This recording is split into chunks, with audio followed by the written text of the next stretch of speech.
IPL 2026 வரப்போகுது. இல்ல IPL வரப்போகுது அப்படின்னு முடிவு பண்ணிட்டாரு. அது ஒவ்வொரு வருஷமும் என்ன அப்படின்னா, ஏங்க இந்த வருஷமும் தோனி விளையாடுவாரா? அதை விட ஐயையோ தோனி இந்த வருஷம் ப்ளீஸ் ரிட்டையர் ஆயிடக்கூடாது அப்படின்னு பல பேர் கெஞ்சுவதாகவும், பல பேர் கோயிலுக்கு போய் கும்பிடுவதாகவும் தான் இருக்கும்.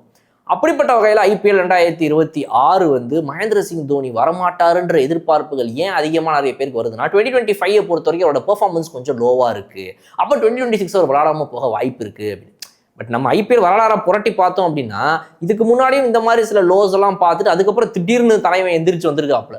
அது ஒரு பக்கம் வச்சிருவோம். இன்னொரு பக்கம் ஃபிசிக்கலாகவும் அவர் ரொம்ப அந்த ஃபிட்னஸை கொஞ்சம் லூஸ் பண்ணுற மாதிரி இருக்குது. அதனால் அவர் சிங்கிள்ஸ் டபுள்ஸ்லாம் ஓட மாட்டேங்கிறாரு பெருசா. இந்த நீ நிகில் இருக்குது இப்படிலாம் பல விஷயங்கள் ஆடப் ஆகிட்டே போயிட்டு இருக்கிறனால எல்லாருக்கும் இந்த டவுட் வருது. இந்த டவுட்டுக்கு எந்த ஒரு தவறும் கிடையாது. கண்டிப்பாக இது இருக்கலாம். பிகாஸ் மகேந்திர சிங் தோனியோடைய அந்த ஹெல்த் அண்ட் ஏஜ் இது எல்லாத்தையும் வச்சு பார்க்கும்போது கரெக்ட் நியாயமான சந்தேகம். பட் ஆனால் இந்த க்ளோஸ் சோர்ஸ் சொல்லியிருக்கு அவர் வரமாட்டான்னு சொன்னா தெரியுமா, அதுதான் இருக்குதுலேயே மிகப்பெரிய பொய்.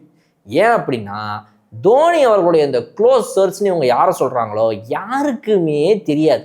வீட்டில் அவர் கூடயே இருக்கிறாரு பார்த்தீங்களா, அவங்களுக்கு வேணா தெரிய வாய்ப்பு இருக்குன்னு நினைக்கிறேன். அதுவும் எப்போ அப்படின்னா IPL ஆரம்பிக்கிறதுக்கு முன்னாடி, அதாவது இந்த ஆக்ஷன் வரதுக்கு ஒரு மாதத்துக்கு முன்னாடி அவர் முடிவு பண்ணுவார்ல, அன்னைக்கு தான் சொல்லுவார் ரைட் ஓகே அப்படின்னு.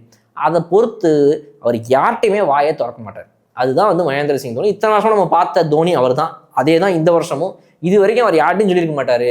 இவங்க எல்லாம் க்ளோஸ் சோர்ஸ் சொன்னாங்கன்னு சொல்லிட்டு பொய்யா அள்ளி விடுறாங்க. தயவுசெய்து நம்பிடாதீங்க. இதை முதல்ல உடைச்சாச்சா ரைட்.